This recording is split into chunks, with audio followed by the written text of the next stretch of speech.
Bien, buenos días a todos. Bienvenidos a la tercera jornada de este interesante congreso que estamos celebrando ya, la 14ª edición de los cursos de verano en la Asamblea.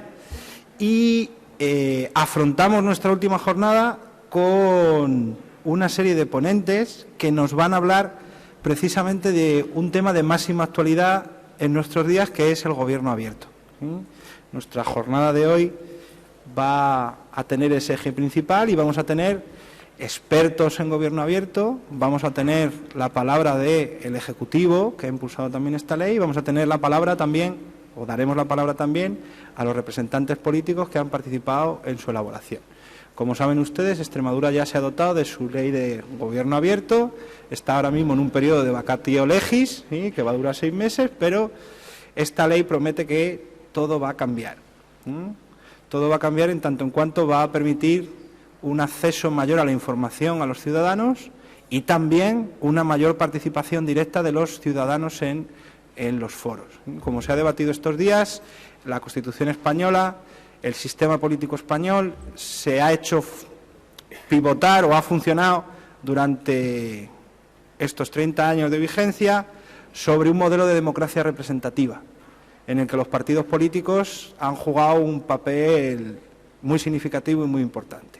En el momento actual nos encontramos con una sociedad de ciudadanos que han crecido en democracia y que demandan mayor participación directa, ¿sí?, y demandan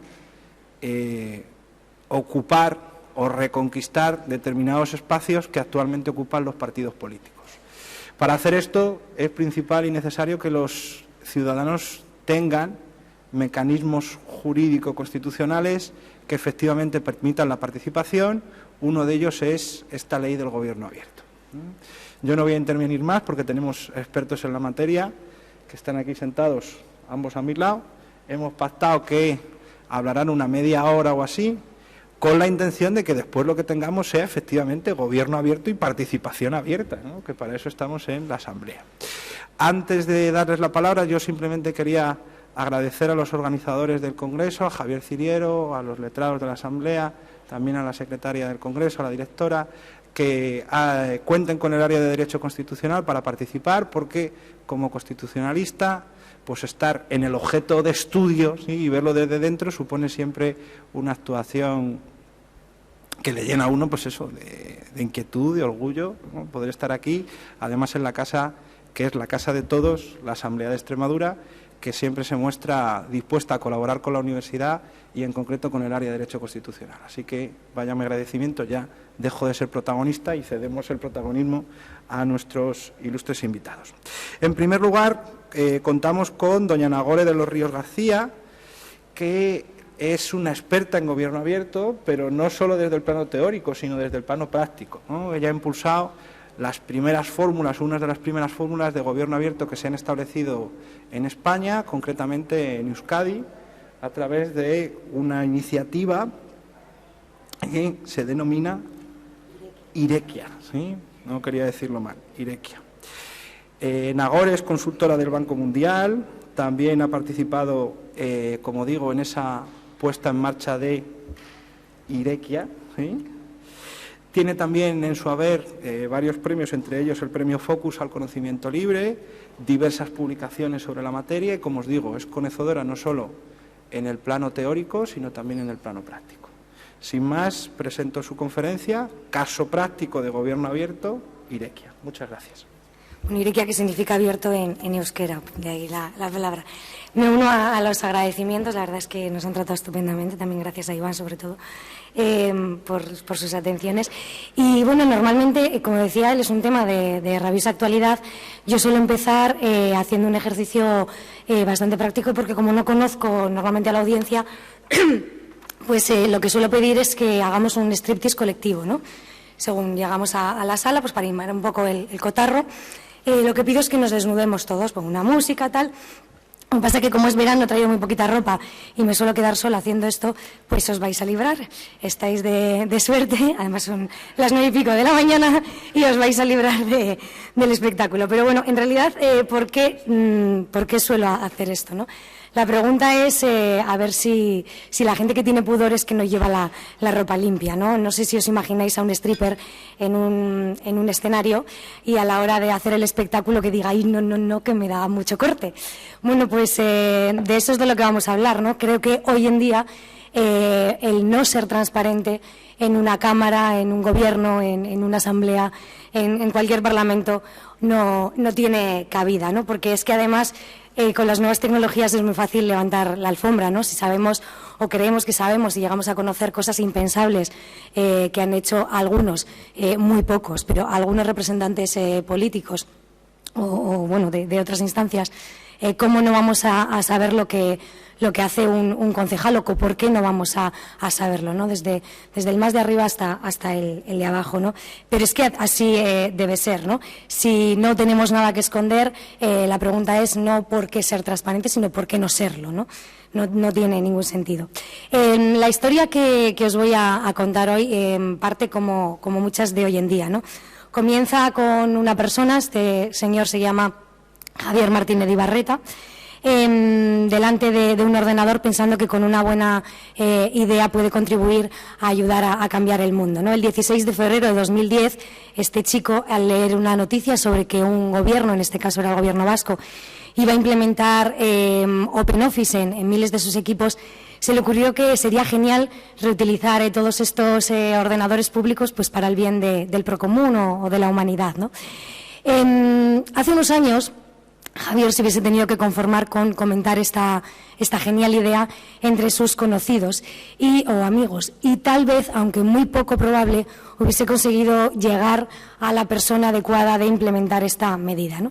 Pero Javier sabía que era esto del gobierno abierto, por lo tanto lo planteó en una herramienta, en este caso en Irekia, de este tipo, ¿no? Y el resultado es que hoy más de 2.400 ordenadores públicos ya se han integrado en la red World Community Grid y, como digo, pues estos recursos que antes eran desaprovechados ahora se reutilizan pues para investigaciones contra el dengue, el cáncer infantil, etcétera, etcétera, ¿no? Esto es un pequeño ejemplo, es un pequeño gesto que forma parte de una pequeña historia, pero que tiene mucho más trasfondo y que es una auténtica revolución como es el gobierno abierto, ¿no?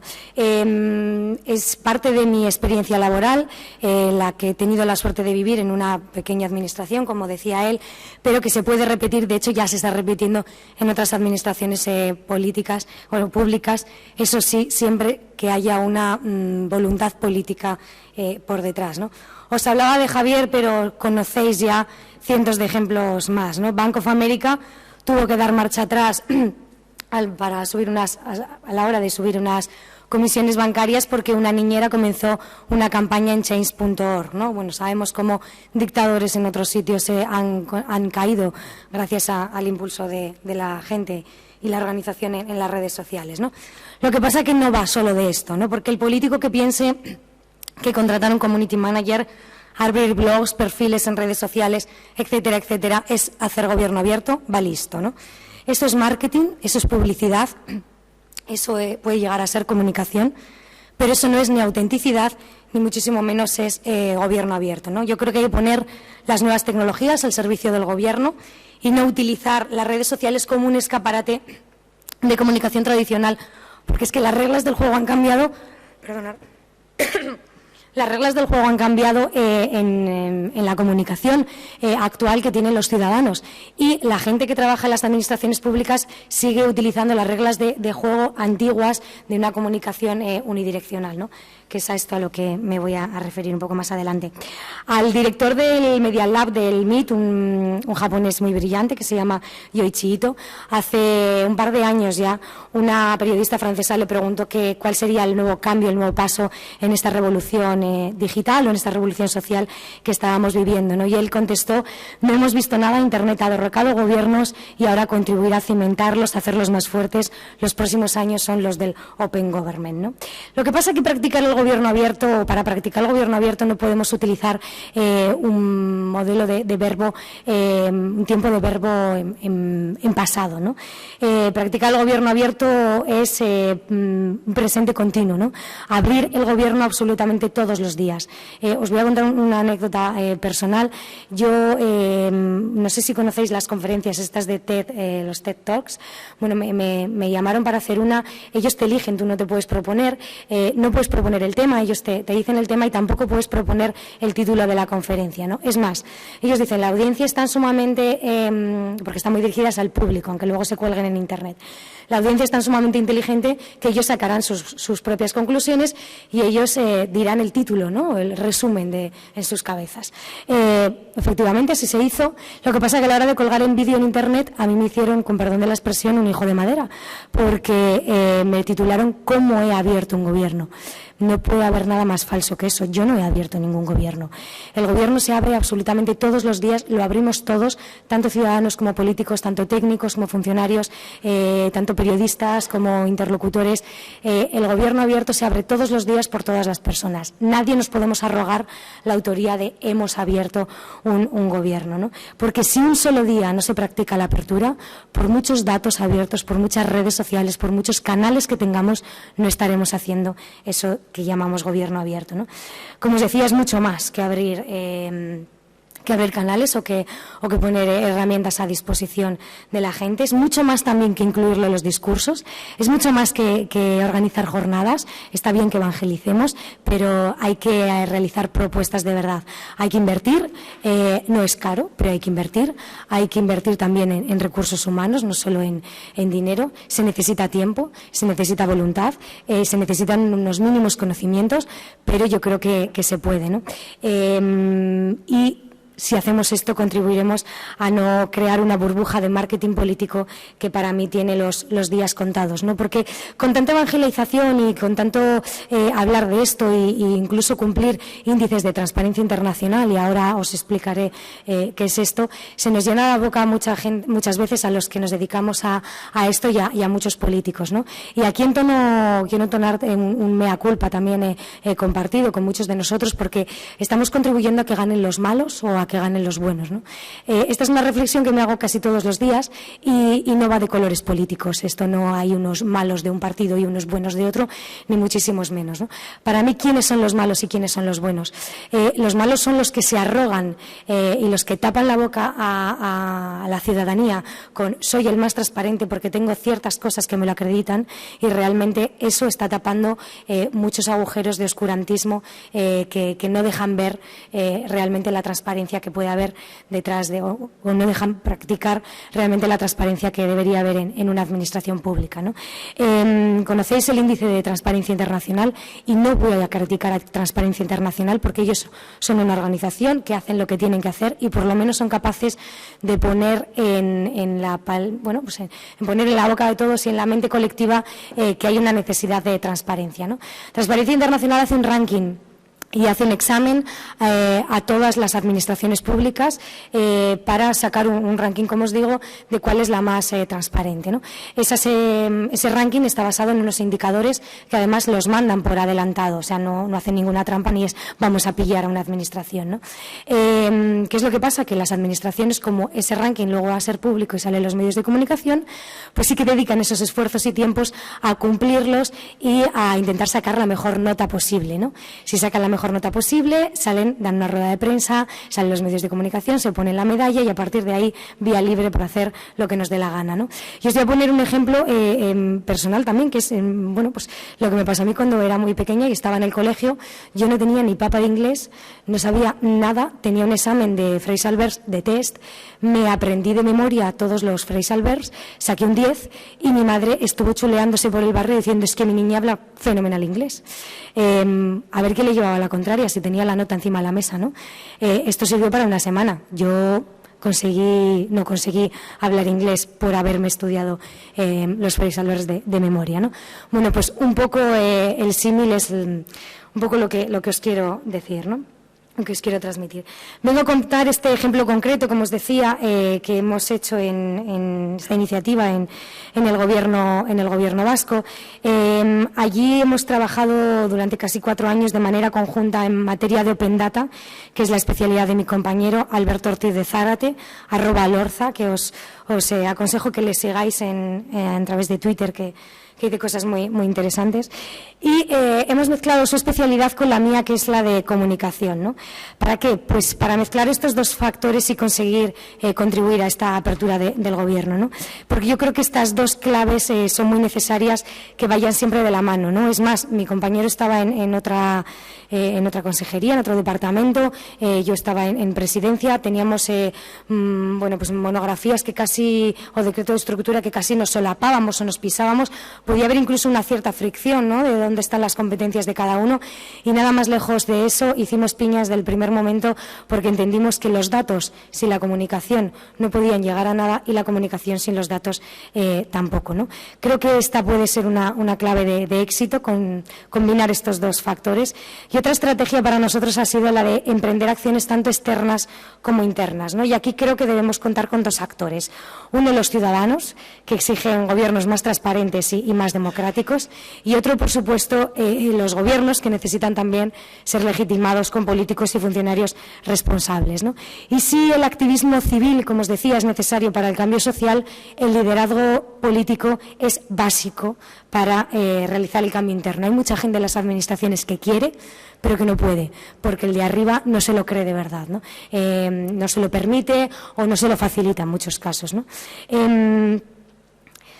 El cambio interno, ¿qué es eso? Pues facilitar muchas veces a los servidores públicos cambiar esa forma de hacer las cosas, ¿no? Y en este nuevo rol yo creo que ellos deben rendir cuentas, trabajar transparentemente, hablar también con los ciudadanos y finalmente promover esta figura del ciudadano corresponsable en esa creación del valor público, ¿no? El cambio interno es devolver, digo no entregar, sino devolver, porque nos lo han otorgado, el poder a la gente, porque si la información es poder, ya es hora que se la devolvamos a los ciudadanos, para que puedan ejercer ese control efectivo de la acción de gobierno y para que puedan también participar, debatir en los temas públicos y, por supuesto, el fin último, que es trabajar por el bien común y compartir ese conocimiento con el resto de la sociedad, ¿no? El gobierno abierto está emergiendo, está de moda, casi podríamos decir, ¿no? Sin embargo, estupendamente, vamos, a mí me parece que es una moda positiva. Sin embargo, si analizamos los casos existentes en muchas administraciones y en muchos países, a mí me queda la sensación de que se están limitando muchas veces a un punto de vista técnico, ¿no? Muy centrado en el open data y en indicadores de evaluación de las políticas públicas, pero ¿qué es lo que pasa con la comunicación, ¿no? Como os decía, esto no se consigue con abrir cuentas en redes sociales, porque entonces estamos haciendo marketing político. Yo creo que hay que tener en cuenta que la ciudadanía no reclama información por información, sino que ellos quieren saber y para ello quieren entender, no solo que quieran saber porque sí, sino quieren entender las cosas y quieren contribuir a mejorar la sociedad, y porque al fin y al cabo ellos se van a ver también beneficiados, lógicamente. Por eso yo creo que es necesario también generar unas buenas explicaciones e implicarse en una comunicación continua, incansable, incesable. Y cerrando el círculo en esa comunicación política, si se va a legitimar siempre con esa apertura de datos que está sustentando la comunicación, ¿no? Porque el descrédito de la clase política, corrupción aparte, vamos a salvar vamos a apartar esas 4 manchas negras que tenemos en este país, que están tiñendo de negro a toda la imagen del resto de los políticos que trabajan por el bien de la ciudadanía.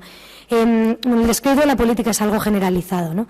Porque la sociedad reclama esas medidas que difícilmente son escuchadas y, por otro lado, también la propia sociedad desconoce lo que los gestores públicos están haciendo, ¿no? Por lo tanto, existe una necesidad de conectar esos dos mundos que se necesitan mutuamente, lógicamente, y los políticos están alejados de los ciudadanos o las administraciones públicas y las instituciones porque no han sabido escuchar y siguen un modelo de comunicación unidireccional y obsoleto con grandes titulares sobre grandilocuentes decisiones. Me da igual utilizando Twitter o utilizando una nota de prensa, utilizando una rueda de prensa o dando una comunicación a través de una pantalla de plasma. La comunicación sigue siendo unidireccional y jerárquica.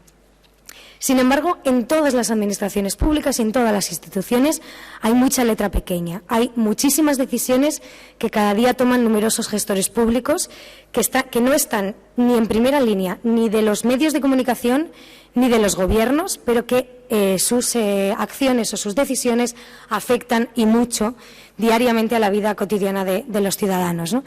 Para que toda esa letra pequeña se entienda, creo que hay que establecer unas máximas, ¿no? Uno, el lenguaje claro y no burocrático, eso de traducir el boletín oficial. Y aquí no tengo espacio, pero me arrodillo ante Eva Belmonte, podéis seguirla en Twitter también, que hace el blog de El BOE Nuestro de cada día, que es una labor. Esta es una periodista que se quedó en paro hace más de un año, yo creo, trabajaba en el periódico El Mundo. Cuando llevaba unos meses sin publicar nada, decía yo, es que tengo un mono de contar historias, ¿no? No se podía permitir el lujo de cubrir ruedas de prensa, de hablar con sus fuentes y tal, porque no tenía recursos ni un lugar donde publicar, pero pensó, bueno, ¿qué es lo que yo puedo, dónde puedo encontrar materia prima, ¿no? para alimentar esta ansia de comunicación? Y, lógicamente, la encontró en el boletín oficial, ¿no? Pero es que esta labor no la debería hacer Eva, que la hace de forma altruista y además se levanta todos los días a las 7 de la mañana, incluido el día de su cumpleaños. Nadie le ha dado, nadie le ha ayudado para sustituirle. Por cierto, si alguien quiere colaborar con ella, seguro que está encantada. Esta labor no la debería hacer Eva, esta labor la debería hacer la propia administración pública. ¿Por qué encriptar la comunicación para que solamente la entiendan 4 funcionarios y no la entienda mi madre? Yo misma soy incapaz muchas veces, no solo de entender lo que dice el boletín oficial, sino de entender lo que hay detrás de las decisiones que se están reflejando en el boletín oficial, ¿no? Los datos, lo mismo, traducir las tablas Excel, hay que visualizarlos para poder explicar la historia que guardan. La escucha activa, a mí me da igual, otros foros, otras redes sociales, no importa dónde se produzca el debate, no importa dónde encontremos una buena idea, una buena iniciativa, ¿no? Hay que rastrear absolutamente todo, no hay que esperar a que los ciudadanos vengan a nuestros palacios, a nuestras administraciones, a nuestras instituciones, a decirnos a la cara algunas cosas, ¿no? Sino si las podemos encontrar en Internet, hoy es día, hoy está absolutamente todo, ¿no? La responsabilidad, creo que es muy importante también asignar cada propuesta, cada queja o cada sugerencia al responsable directo en esa materia, como le pasó a Javier Martínez de Ibarreta, ¿no? Y por último, poner cara a la administración, ¿no? Para cada político, para cada responsable público, su foto, su actividad, su agenda, sus datos de contacto, su mail, su geolocalización, sus perfiles en las redes, su actividad, muy bien, y su teléfono móvil. Lógicamente no vamos a poner el teléfono del presidente, pero os aseguro que yo he tenido colgado durante 3 años en un lugar público, en Internet, vamos, de forma visible, mi número de teléfono móvil, lo he tenido abierto los 365 días, 24 horas, abierto sin problemas. Si quería cerrarlo, lo apagaba, era tan fácil como eso. Aún así, no he tenido nunca la necesidad de hacerlo y ni un solo ciudadano me llama para tocarme las narices. O sea, cuando te han llamado ha sido porque realmente querían proponer o decirte algo, ¿no? Pero abrir datos o ser transparentes, ¿para qué, no? ¿Para quién, no? O cómo, ¿no? Creo que hay que hacerlo con un rumbo y con un objetivo y con unas políticas concretas, ¿no? Hay que abrir datos, hay que hacerlos de una forma accesible, pero tenemos que, para dar en la diana, también comunicarlos y que sean comprensibles por los ciudadanos, ¿no? Porque si los datos no llegan, ni el gobierno abierto ni el Open Data va a ser útil, ¿no? Os voy a poner 3 ejemplos. Esta slide, esta otra y esta otra son exactamente lo mismo, ¿no? Cada una sirve para una cosa y creo que las administraciones están obligadas a ofrecer las 3. ¿Qué diferencia hay entre una y otra, no? La primera de ellas son datos en bruto, son datos que solamente entienden las tablas Excel, o sea que es en tablas Excel la mayoría de ellos, en formatos reutilizables, pero que solamente entienden las máquinas, ¿no? Estos datos o estas tablas valen a los reutilizadores, les sirven a los reutilizadores para que puedan transformarlo, darle un valor añadido y generar aplicaciones o visualizaciones que pueda entender la gente, ¿no? Vamos a separar los datos de transparencia con los datos de consumo para los reutilizadores, ¿no? Los datos del tiempo, el tráfico, etcétera, etcétera, eso no es gestión pública, eso no es transparencia. Esos son datos que los reutilizadores pueden crear con ellos un valor añadido, como os digo, crear aplicaciones o servicios que la ciudadanía puede consumir y, por lo tanto, generaremos valor público para los reutilizadores con una materia prima que es gratis para ellos y que se la debemos, ¿no? Sin embargo, cuando hablamos de datos de transparencia, las 3 slides corresponden a los datos de los presupuestos, en este caso del Gobierno vasco. Tenemos que transformarlos, pero no cocinarlos, o sea, tenemos que ordenarlos, ¿no? Si vamos a hacer una paella, El primer caso serán los granos de arroz que están en el campo. En este segundo caso tendremos el grano en paquete y, por último, luego en la comunicación ya ofreceremos la paella, ¿no? Estos son los datos, como os digo, de los presupuestos del Gobierno vasco publicados en Google. ¿A quién le sirve esto? Bueno, pues ya a ciudadanos o a periodistas o a jubilados o a expertos en economía que quieren a través de mezclar pestañas, cambiar indicadores y centrar el foco en diferentes puntos de vista, contar sus propias historias, ¿no? Que no son las que el Gobierno quiere transmitir, pueden ser otros puntos de vista, pero van a ser todos ellos ciertos, porque están avalados por esa fuente original, que están esos datos en crudo sin cocinar, ¿no? Y esto ya sí es una visualización hecha y pagada por el Gobierno vasco. ¿Por qué creo que este tipo de visualizaciones las tiene que pagar las administraciones, ¿no? Cuando hablamos de datos de transparencia? Yo como ciudadana voy a consumir o voy a pagar una aplicación que me indica pues, tal vez las paradas de los autobuses y además me manda un mensaje de texto y me hace la aplicación una función de despertador para que no pierda el autobús, etcétera, etcétera. Muy bien. Y entiendo que un reutilizador con los datos públicos haga una aplicación de este tipo, ¿no? Ojo, también como ciudadana tengo que entender que si esa aplicación falla, no las utilidades, sino los datos que al final conforman esa información fallan, la responsabilidad va a ser de la Administración. Por eso las Administraciones tienen que ofrecer los datos también en tiempo real, con formatos reutilizables y ofrecer esa materia prima pues con una serie de garantías, ¿no? Pero olvidándonos de esos datos, en el dato de los presupuestos, esto es gestión. Ningún reutilizador se va a poner a hacer una aplicación, una visualización de esto porque la gente la va a consumir una vez. O no va a pagar por eso, porque es absurdo pagar por una visualización donde me están explicando los presupuestos que son públicos, lógicamente. Pero sí que creo que es deber de la Administración Pública hacer este tipo de visualizaciones porque a través de esto también está comunicando y está explicando realmente en qué nos estamos gastando el dinero, en qué se lo están gastando los ciudadanos, dónde van sus impuestos, en qué estamos invirtiendo, cómo se podrían hacer los presupuestos de otra manera, ¿no? Lo que pasa es que a la hora de comunicar, lógicamente, la comunicación tiene que partir desde el punto de vista de la Administración. Ellos van a contar su punto de vista y van a decir: hemos presentado los presupuestos más austeros posibles, dedicado sobre todo a formación y a empleo, no nos hemos gastado nada en no sé qué, en obras y tal. Vale. Ese es el punto de vista de la Administración, de un Parlamento, de un Gobierno, y tiene que contarlo y tiene que explicarlo. Pero tiene siempre que hacer esas comunicaciones con la fuente original. Por lo tanto, tiene que mostrar esta visualización, esta otra y esta otra. A partir de ahí, cada uno de los agentes hará lo que considere necesario. Si con los presupuestos podemos hacer una aplicación que nos dé un valor añadido para licitaciones de empresas, etcétera, etcétera, y hay empresas que están dispuestas a pagar por ello, estupendo. Si con los presupuestos los periodistas pueden contar otro punto de vista, estupendo. ¿Por qué? Porque van a ser siempre historias honestas y a partir de ahora ya nadie nos va a poder decir nos están manipulando, están mintiendo. No. Yo no creo en la objetividad no existe. Lógicamente, del punto de vista de un periodista, de un medio editorial, de un ciudadano, siempre va a estar condicionado por los ojos por los cuales lo está mirando. Pero sí creo en la honestidad y a partir de ahora no hay cabida para otra cosa, ¿no? Bueno, sigo. Este sí que son otro tipo de visualizaciones, como os decía, con datos públicos también, que son importantes, pero no en el modo de transparencia, ¿no? Incluso se pueden hacer mapas, ¿no? Con licencias como, por ejemplo, CartoDB, de una forma muy fácil las administraciones pueden mostrar a través de mapas de una forma automática todos los datos que van salvaguardando. Por lo tanto, decíamos que ¿para qué? ¿O para quién, no? Bueno, pues para los reutilizadores, para capacitarlos para que puedan generar ese servicio y concienciar a la gente para que comprendan que esos servicios son fiables y la fuente es fiable, si los datos están bien liberados. Para los ciudadanos, para ese derecho a conocer la gestión del Gobierno y poder también evaluarla. Hay que abrir los datos también para los periodistas para que expliquen otras historias que hay detrás y para los gobiernos también para que puedan explicar, son beneficiosos también para los gobiernos para que puedan explicar el origen de la toma de las decisiones, ¿no? Por lo tanto, ¿qué es esto de gobierno abierto? No es gobierno electrónico, ¿no? Aunque usemos la tecnología. Aquí no buscamos solo hacer la vida más fácil a los ciudadanos, ocuparnos de los trámites. Estamos hablando de gobernanza.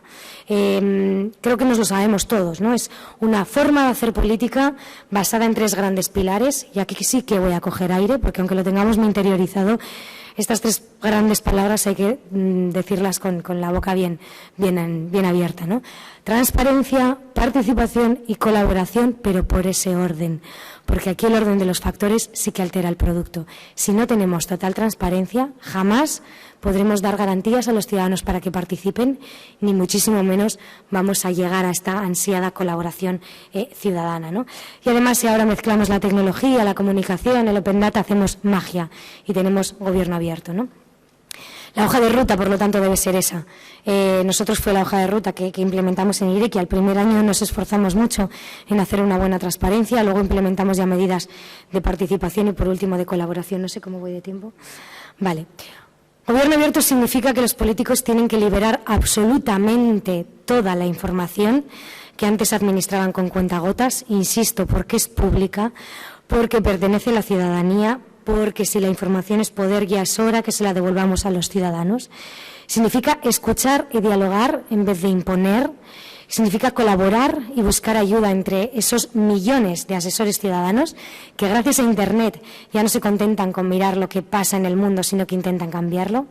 Y significa perder un poco el control para recuperar esa legitimidad que hemos perdido tras muchas décadas de oscurantismo, ¿no?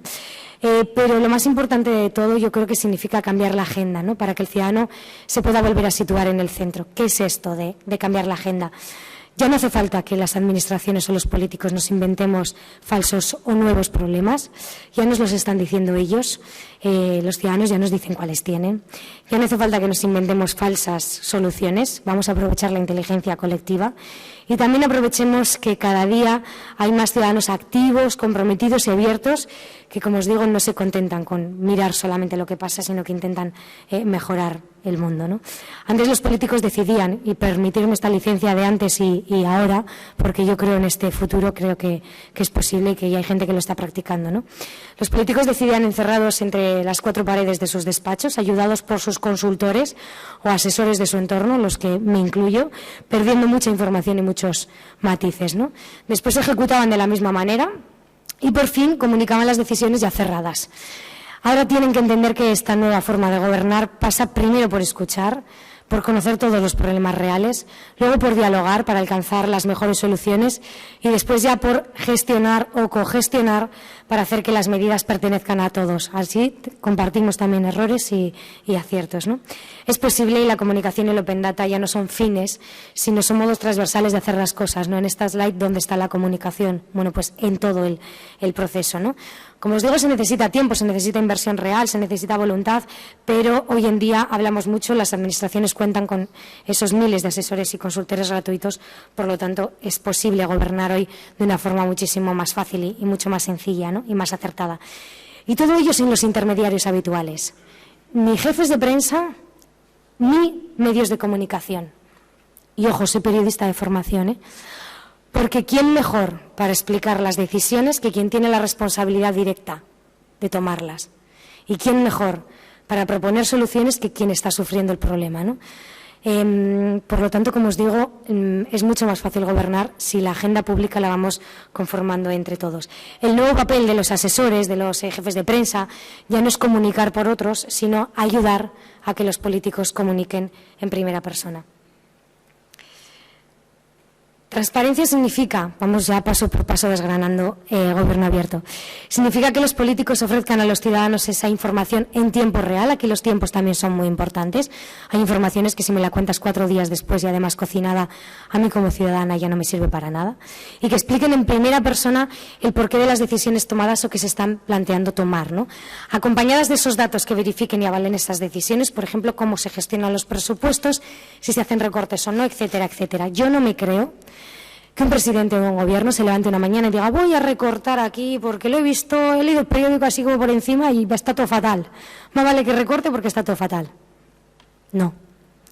Esta decisión viene bueno, pues tras muchas horas, supongo, de conversaciones con muchos asesores, muchas reflexiones que habrá tenido con sus ministros, que habrá tenido con los asesores de los asesores, que habrán tenido con los datos que les han indicado, o horas de estudio de los datos y de los indicadores de esas fuentes que han ido recogiendo, ¿no?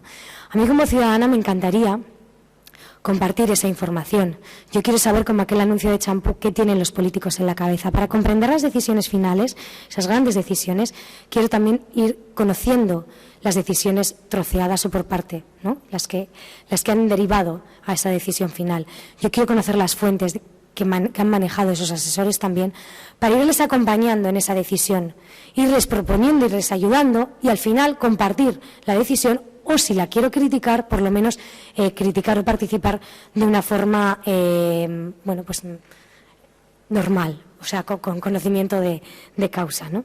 Quiero saber hacia dónde van los políticos, no solo lo que han ejecutado, no quiero solo las decisiones que ya han tomado, sino saber qué tienen en la cabeza, ¿no? Qué pretenden hacer y hacia dónde van, ¿no? Internamente los políticos tenemos que tener claro, las administraciones, que la información pública, insisto en eso, pertenece a los ciudadanos y consideramos como cambio interno modificar los conceptos de comunicación basados en el Open Data, ¿no? Para eso en Irekia, y ya voy al caso práctico, lo que hicimos fue enseñarles a cómo utilizar el lenguaje, enseñarles qué lugares debían utilizar para conversar, mostrarles dónde están los ciudadanos hablando y juntarles, ¿no? Y os voy a contar otra anécdota. Empezamos por la transparencia, como os digo, luego implementamos las políticas de participación ciudadana. Cuando implementamos las políticas de participación ciudadana, yo ya estaba haciendo una serie de conferencias en otras administraciones y en jornadas hablando sobre el gobierno abierto, y cuando hablaba de la parte de participación yo decía, bueno, esto es mentira. Esto no sirve para nada, porque los vascos mucho pedían gobierno abierto, mucho pedían Irekia, en mi caso concreto, les hemos puesto una plataforma, como han querido, hemos contado con ellos, se ha hecho como querían y hasta aquí. No participan, no nos dicen nada, ni siquiera nos critican, no proponen, es una pataleta, esto es un país de me quejo, y luego a la hora de la verdad no están proponiendo absolutamente nada. Y se me llenaba la boca, no sabéis cómo. Ahora, llegó el 15M y unos días antes, que ya vi lo que estaba pasando en Internet, junté a mi equipo y dije, chicos, nos hemos equivocado. Yo la primera. Nos hemos equivocado, pero de cabeza. Los ciudadanos están hablando. Los ciudadanos ya están diciendo, somos nosotros los que no estamos escuchando, porque somos tan pretenciosos, soy tan mega pija, niña bonita, diciendo, yo he montado una plataforma estupendísima con unos colores buenísimos y no sé por qué aquí no vienen a decirme las cosas los ciudadanos, a mí, que soy la directora de esto, y no, los ciudadanos están hablando y están proponiendo cosas organizadas, desorganizadas, en sus foros, en sus casas, en sus chocos. Están diciendo cosas muy importantes, muy bien estructuradas, y las que no, da igual, también hay que escucharlas, ¿no? Entonces, cambiamos toda la estrategia de participación y salimos a practicar la escucha activa de verdad, ¿no?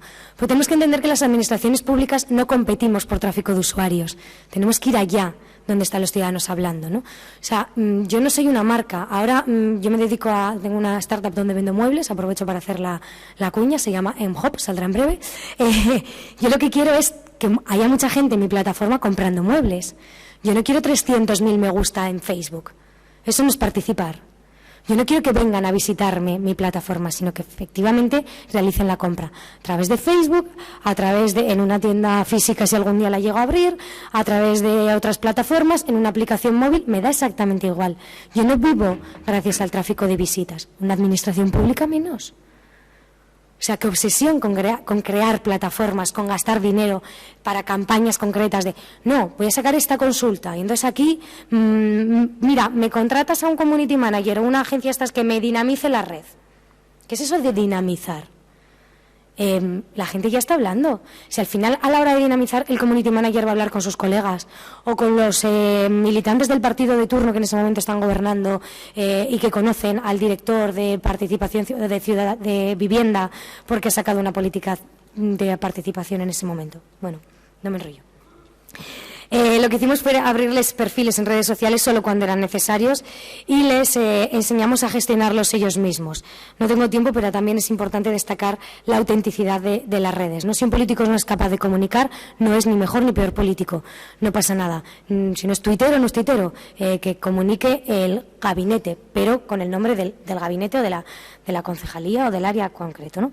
Acudimos a sus despachos físicamente también para ayudarles individualmente y les ofrecimos material de ayuda y apoyo como manuales específicos, ¿no?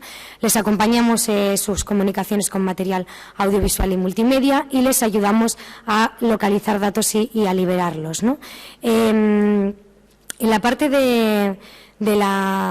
hacia afuera de la transparencia y de la participación, nosotros lo que hicimos fue formar a los periodistas en periodismo de datos para que hiciesen sus labores de una forma muy ágil y muy rápida y pudiesen no perder el tiempo siguiendo una comparecencia pública, sino investigando sobre los datos que había detrás de esas palabras o de esa comparecencia pública. Porque el ciudadano, cuando recibe la información hoy en día, ya puede acceder a través de las nuevas tecnologías a la fuente original. Por lo tanto, los medios de comunicación en este papel de intermediarios que tenían hasta ahora no tiene sentido. Ojo, rueda de prensa siempre con preguntas, pero es otro tema.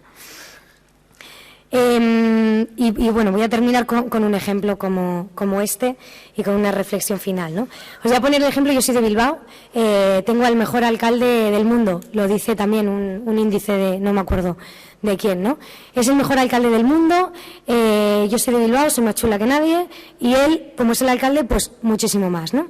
Como buen bilbainito, el alcalde de Bilbao hizo estas declaraciones: los chinos duermen y procrean en sus tiendas, no sé dónde mueren, pero son competencia. Y se quedó tan ancho. Lo mejor no es que el alcalde de Bilbao se quedase tan ancho, porque había conseguido el objetivo, que era movilizar a los hosteleros, crear polémica, que entre todos se planteasen qué pasaba con el comercio. No sé, el asesor de comunicación del alcalde me dijo: Nagore, no sé por qué te indignas cuando hemos conseguido el objetivo que queríamos conseguir y la gente pues se ha activado en esto. Yo sí, si me indigno no por eso, no con él. Me indigno con que no haya ni un solo ciudadano, ni un solo periodista, ni un solo miembro de la oposición, ni un solo miembro de su partido, ni un solo asesor que haya mostrado o haya preguntado dónde están los chinos procreando.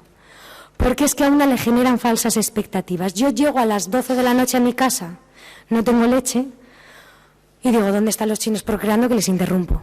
Y es mentira. Yo no me creo que el alcalde de Bilbao no sepa las horas que están abiertas los comercios, incluso hasta dónde mueren. Dicen: no sé dónde mueren, lo sabes perfectamente, porque tienen los datos del tanatorio. Por lo tanto, comunicaciones como estas, muy bien, ni entro ni salgo. Ahora, datos que avalen estas comunicaciones, por favor.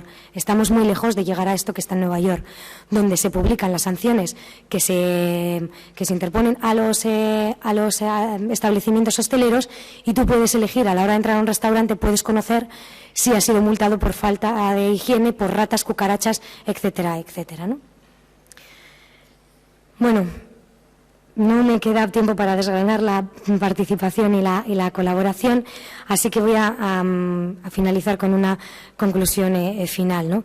Y es que, bueno, Internet nos abre una infinidad de senderos todavía por recorrer. No hay que olvidar, y el Gobierno abierto también, que los ciudadanos y los políticos tienen que ir de la mano para conseguir cambiar el sistema desde dentro y desde fuera, que internamente es importante fomentar estas actitudes proactivas y transparentes, y que vamos a ahorrar mucho tiempo y muchos recursos también si se abren todos los datos, por muy delicados que sean, antes de que se pidan, y si se abren también los procesos y las decisiones desde el mismo momento de su gestación, ¿no?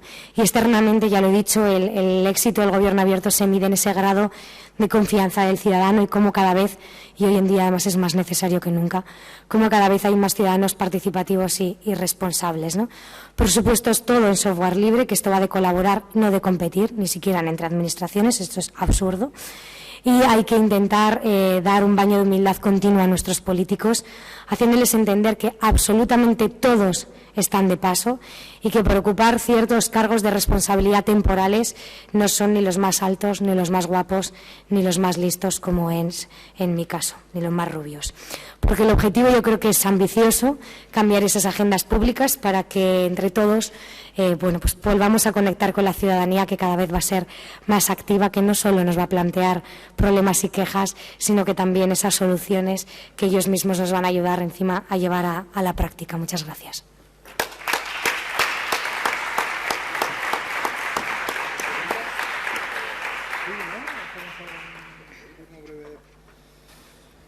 Bien, muchísimas gracias, Nagore. Sí, perfecta comunicadora, como habéis visto. No solo es asesora en comunicación, sino perfecta comunicadora, periodista. Siempre digo que prefiero pedir perdón que permiso, así que no os he pedido permiso y os pido perdón por el ritmo, incluso a veces el tono como agresivo, que parece que os estoy echando la bronca, pero bueno, No, para es la pasión con la que lo vivo. Para nada, con mucha pasión. Y nos ha dejado frases o titulares, pues yo creo que muy significativos, ¿no? Sobre todo desde mi punto de vista, a mí me llama la atención la frase de devolver el pueblo a la gente a través de la información, ¿no? Cuando leemos a los clásicos, por ejemplo, Rousseau en su Contrato Social, él hace una valoración de cuán amplio puede ser el Estado o la comunidad social, y él llega a la conclusión de puede ser tan amplio como nos llega la información o la comunicación, en la que el poder pueda ejercer. Si los límites son muy, muy lejanos, pues hasta allí no podemos llegar y entonces no habría Estado, ni comunicación, ni nada. Y yo creo que estamos en ese contexto de los clásicos en una redefinición actual, ¿no? Lo que hemos visto durante este tiempo es, en terminología de Ostrogowski, una concentración del poder en una serie de sedes que ha sido una concentración de la información. Entonces, devolver el poder es devolver la información, lo que nos decía Nagore, que yo creo que es muy interesante. Son ideas que voy sugiriendo para este debate que vamos a abrir ahora, ¿no? Y, efectivamente, ¿no? Nagore hace una significación muy importante que nuestra Constitución también marca, ¿no? La información debe ser veraz, ¿sí? El dato debe ser veraz. La opinión puede ser discutible, ¿no? Si uno cree que Cristiano Ronaldo es el mejor jugador del mundo, bueno, está en su derecho, pero lo que sí que está claro es que Messi marca más goles. Una cosa es dato, otra cosa es opinión, y la opinión, nuestra Constitución nos dice que es libre, pero la información tiene que ser veraz, ¿no? Y en eso sí que es muy significativo lo que Nagore nos indica. Y luego se produce también, a mi juicio, y Nagore lo señala muy bien, una redefinición de la cercanía de los políticos. Yo siempre pongo el mismo ejemplo en clase a los alumnos. ¿Conocéis al alcalde de vuestro pueblo, vuestra ciudad, vuestra villa? Todo el mundo me dice que sí, se lo encuentra por la calle, le puedes parar para pedirle una farola o le puedes parar para qué pasa con lo mío, ¿no? Pues ahora está pasando eso también, ¿no? Al presidente de la Junta de Extremadura, al presidente del Gobierno, pues se le puede escribir en Twitter y él contesta. Es decir, se está produciendo una redefinición de la cercanía de los ciudadanos y, por tanto, mayor cercanía significa mayor control significa más democracia, más poder para los ciudadanos. Luego, son unas reflexiones muy interesantes las de Nagore desde el punto de vista del derecho constitucional, y abrimos un breve turno de preguntas, ¿sí? Para poderlo articular, yo lo que os pediría es, aquellos que queráis opinar, vamos dándos la palabra, hacemos ahí una rueda de preguntas y luego Nagore nos discrimina, ¿eh? Y nos va contestando a ellas. ¿Sí? ¿Hay alguna pregunta, alguna duda? Bueno, pues yo tengo una. Por ahí.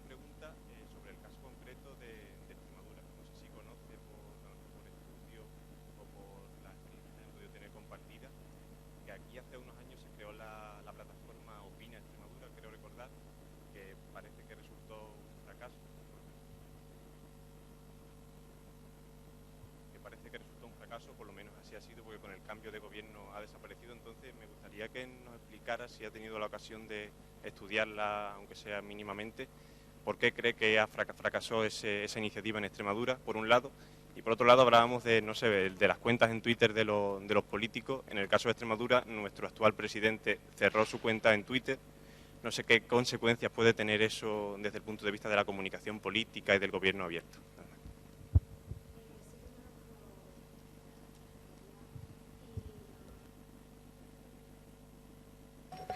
Yo no considero que fuese un fracaso, ¿no? Creo que no se le dejó tiempo el suficiente para madurar.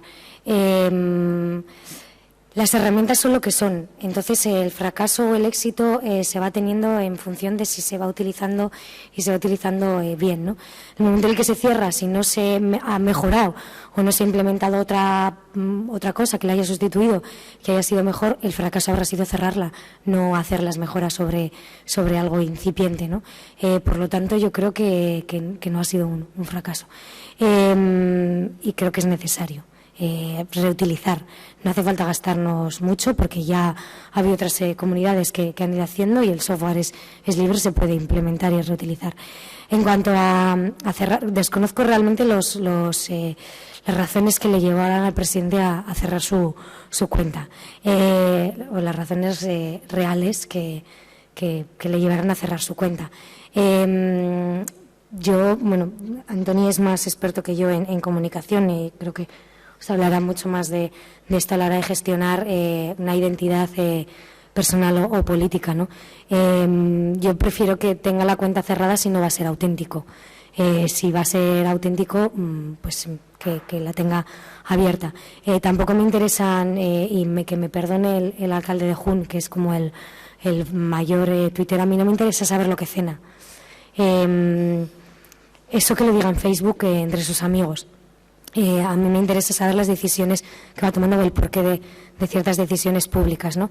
Tú cuando eres político cuando ocupas un cargo de responsabilidad las 24 horas del día. Por lo tanto, tendrás que comunicar ese tipo de cosas. Al final es sentido común. O sea, yo en mi casa pues voy casi en camisón. Para venir aquí al Parlamento pues me compro un vestido. La comunicación se tiene que dar de la misma forma, ¿no? Sabes con quién te tienes que relacionar, quién te está escuchando y qué expectativas tiene sobre lo que estás diciendo. Vamos, que ¿dónde vas? Manzanas traigo, te he respondido, pero bueno. ¿Alguna duda, consulta más?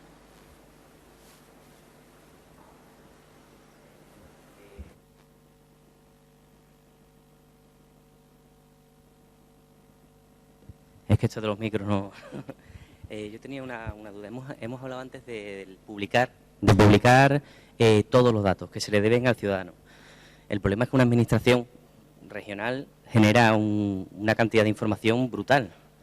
De manera que si publicamos todo, realmente el ciudadano no va a ser capaz de localizar lo que puede interesarle, porque habrá información útil e información poco relevante.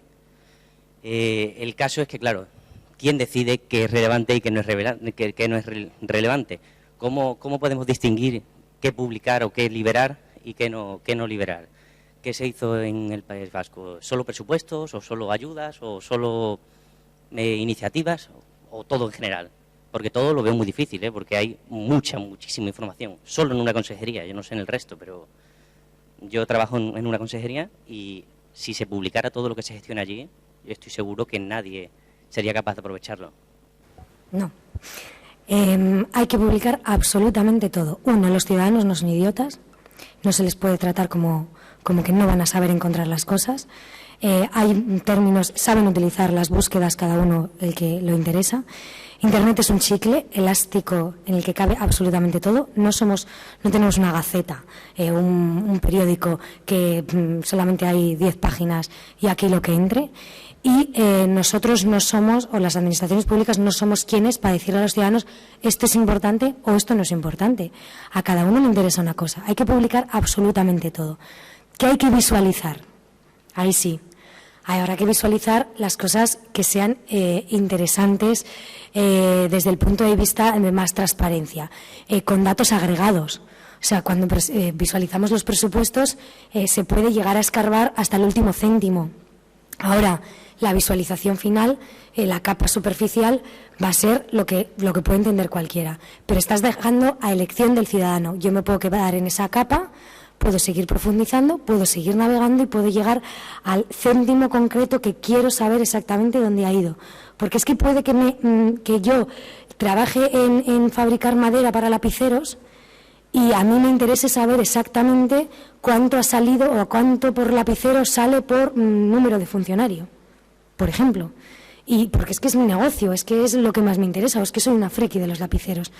O sea, los ciudadanos son muy maduros, los reutilizadores aún más, tienen ya muchas herramientas y Internet además nos permite todo esto. Por lo tanto, criterio, todo, absolutamente todo. Es que además, o sea, lo tiene la administración, pero es de los ciudadanos. La diferencia es, ¿lo tengo en un cajón transparente o lo tengo en un cajón de madera?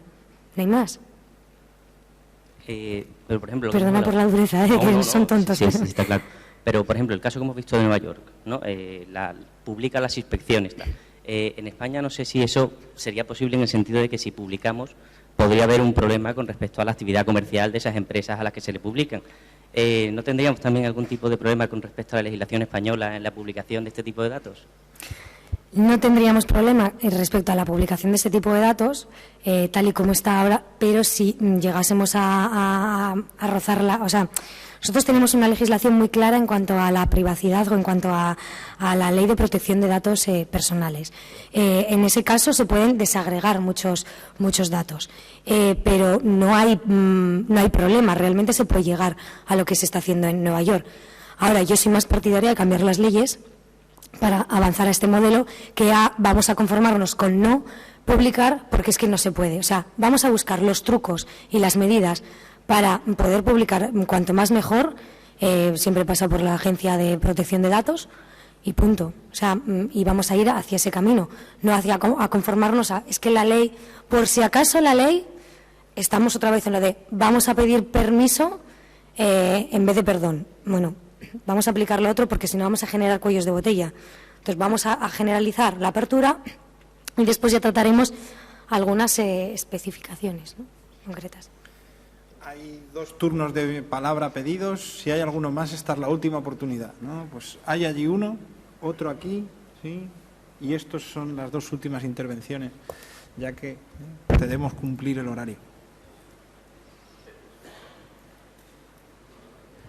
Ahora, estamos hablando de gobierno abierto y todo esto parece una utopía, ¿no? Hablando de política.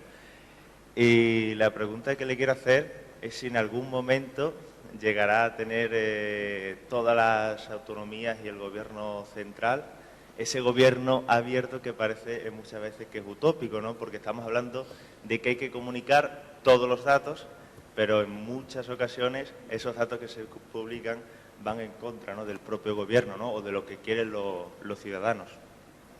Yo creo que la generación actual no. La generación actual de políticos que tenemos no. Pero creo que es el camino. Y cuanto más van avanzando en otros países, entiendo que nos tendremos que poner las pilas y que llegará algún día. Yo quiero pensar que sí. En eso estoy, o sea, en eso me va la vida, vamos. O sea, yo lo vivo y me lo creo.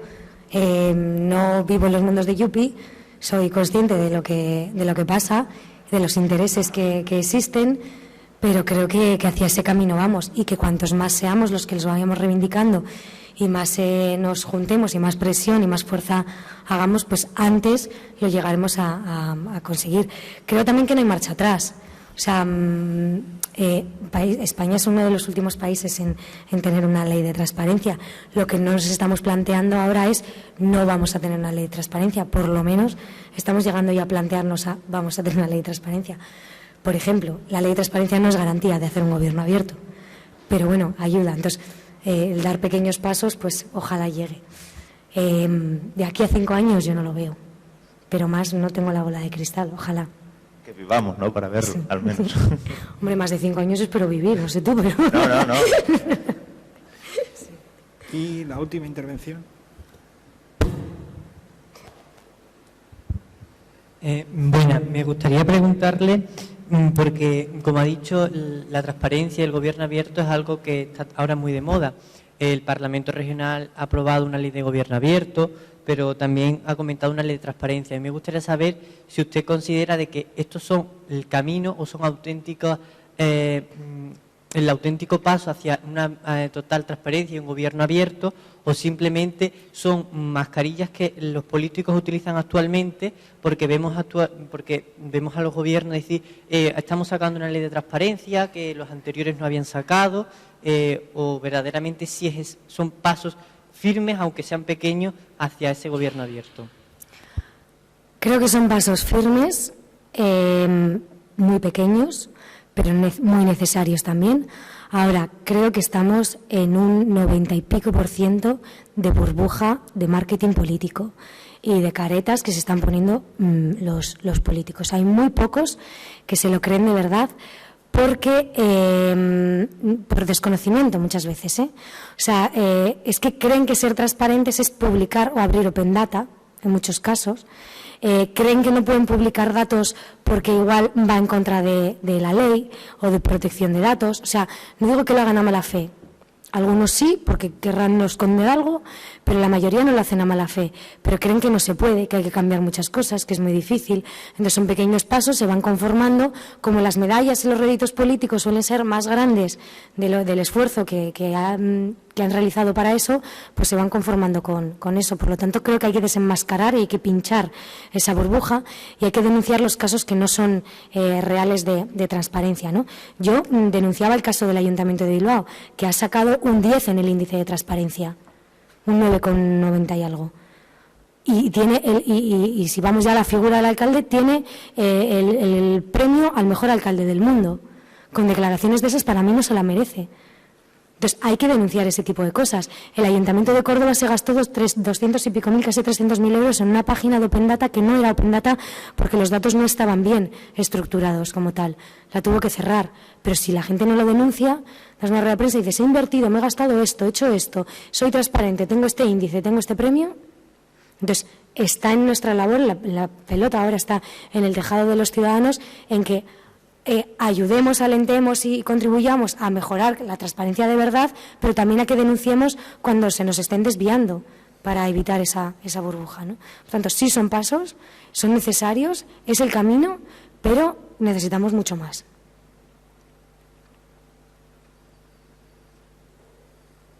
Si dura 5 Soy segundos...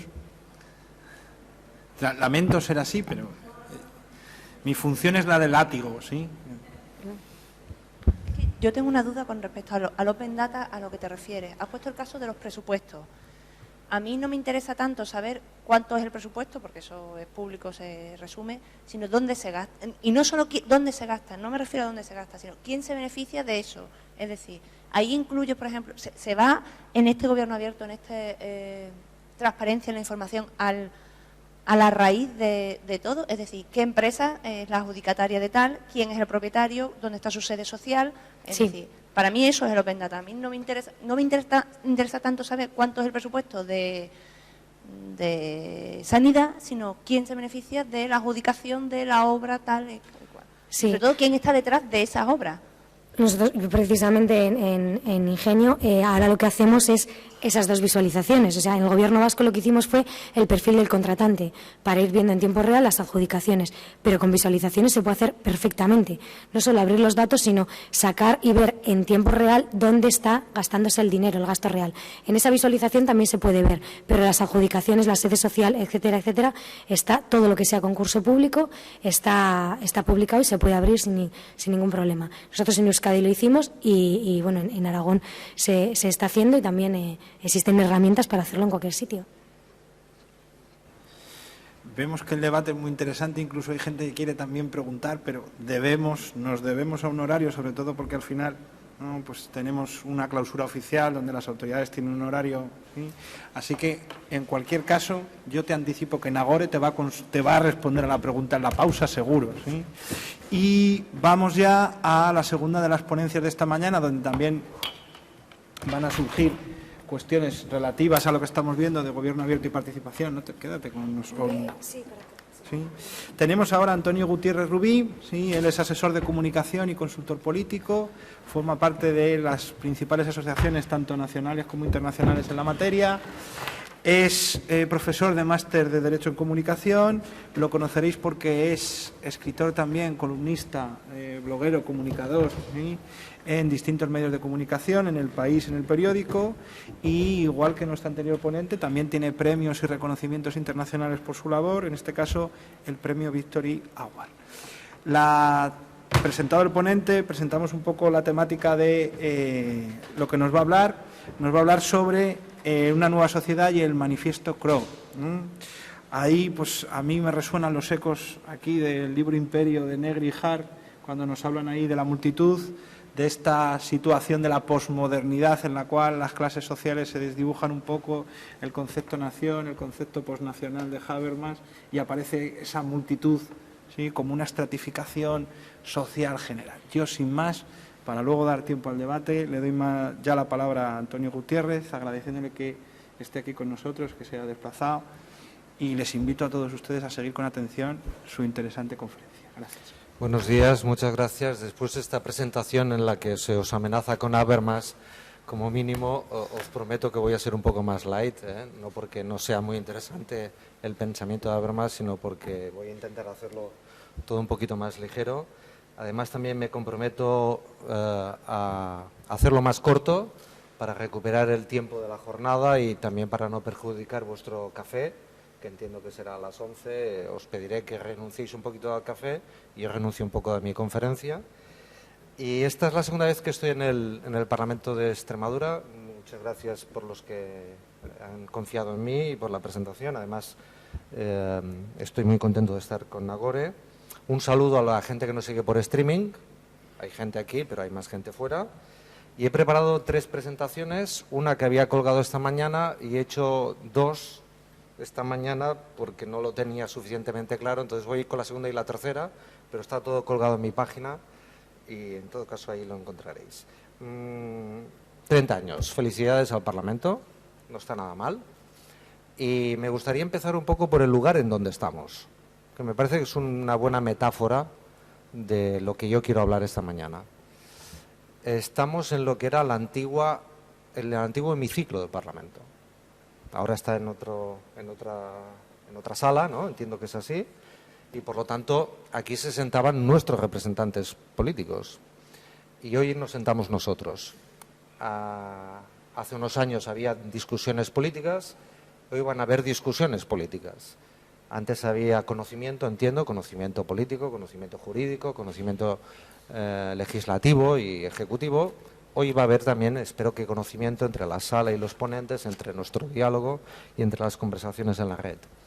Pero antes de que estuviera el Parlamento y antes de que estuviéramos nosotros, habían unos ciudadanos que están ahí abajo en el subsuelo, que era una casa romana, y este es el subsuelo de un gran hall, de un gran vestíbulo, de un gran distribuidor, donde la gente entra y sale, donde se acoge y donde se recibe.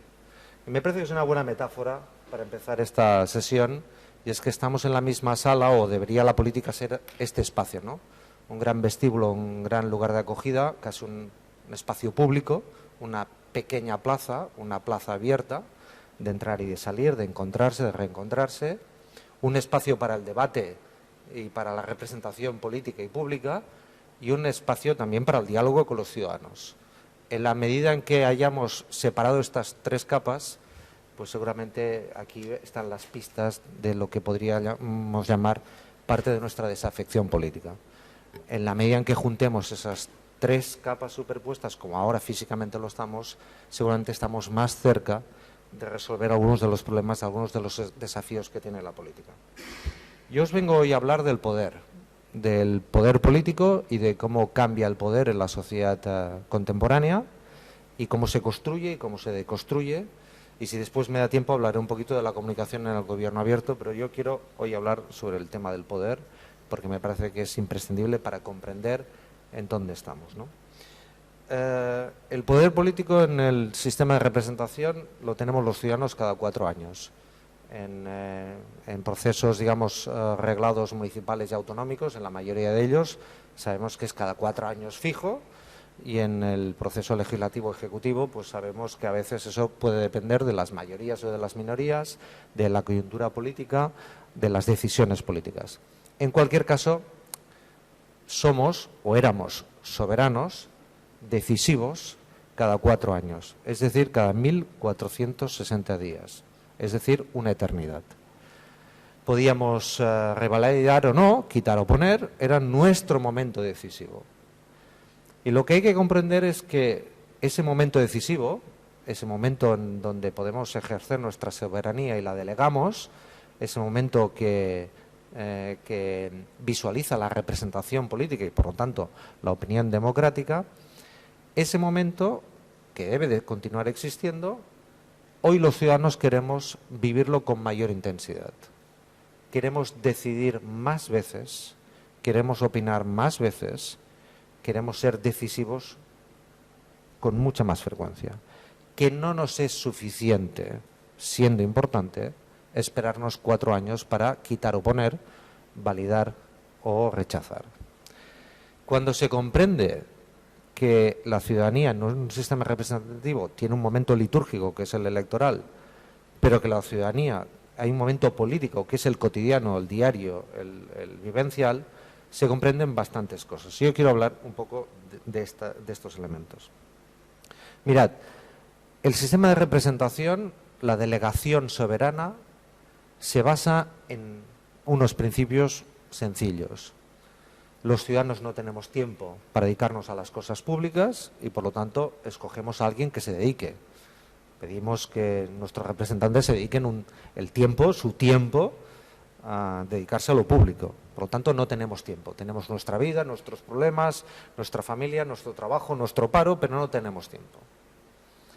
Segundo, no tenemos conocimiento, o no tenemos suficiente conocimiento, no tenemos suficiente preparación y, por lo tanto, buscamos que también los que nos representan sean, de alguna manera, expertos, especialistas, que puedan dedicar su tiempo y su conocimiento. Buscamos personas preparadas para ejercer la representación política. Este sistema, además, necesita, nosotros no tenemos el poder, somos solo ciudadanos que quitamos y ponemos cada 4 años, que nuestros representantes ejecuten y dirijan y gobiernen. Y, por lo tanto, confiamos en que aquellos que hemos elegido van a gobernar, van a ejecutar, van a poner la política, van a poner lo público, van a poner el bien común como principio absoluto, ordenador, jerarquizador, que de nuevo reordena el espacio social. Por lo tanto, no teníamos tiempo, no teníamos conocimiento, no teníamos el poder y, además, de alguna manera, solo éramos cada uno de nosotros un ciudadano. ¿Qué vamos a hacer cada uno de nosotros solos? Y, por lo tanto, juntamos nuestros votos y nuestras afinidades para representarnos de alguna manera. Pues estos 4 principios, que no tengo tiempo, que no tengo conocimiento, que no tengo poder y que estoy solo, estos 4 principios cambian radicalmente con la sociedad digital. Tenemos tiempo, sabemos ejecutarlo, tenemos tecnología amable que nos ayuda a organizar bien el tiempo, que nos hace ser mucho más eficientes en ese tiempo. Tenemos conocimiento compartido, tenemos poder, claro que tenemos poder, y tanto que tenemos poder. El poder de la ciudadanía conectada, muchísimo poder. Y además tenemos la sensación de formar parte de redes, de comunidades, de entornos colectivos. Por lo tanto, a lo que estamos es a un choque, digamos, echa para atrás, a un choque de concepción del poder. El viejo poder, el poder de la representación, el poder tradicional, el que se quita y se pone cada 4 años, y el nuevo poder democrático emergente, el de la ciudadanía conectada, que comparte conocimientos, que se suma, que se enlaza, que trabaja en comunidades y en redes, que tiene tiempo, que tiene capacidad, que tiene disponibilidad y que no se encuentra sola. Este es el auténtico choque al que nos encontramos. Una ciudadanía que tiene sensaciones de empoderamiento, capacidad de vigilancia, capacidad crítica y un sistema institucional, una arquitectura institucional que sigue con lógicas, digamos, del pasado, ¿no? De alguna manera, la política no ha comprendido, como algunas empresas todavía no han comprendido, que cada uno de nosotros ya somos indivisiblemente 3 cosas a la vez. Somos clientes, somos ciudadanos y somos usuarios de espacios públicos, y esas 3 cosas son a la vez. Y, por lo tanto, cuando una empresa nos trata solo como cliente y no nos trata como ciudadano y como usuario, empiezan a ir mal las cosas. Cuando una empresa considera que su posición en el mercado es suficiente y que puede prescindir de su posición en la sociedad, acaba perdiendo la posición en el mercado.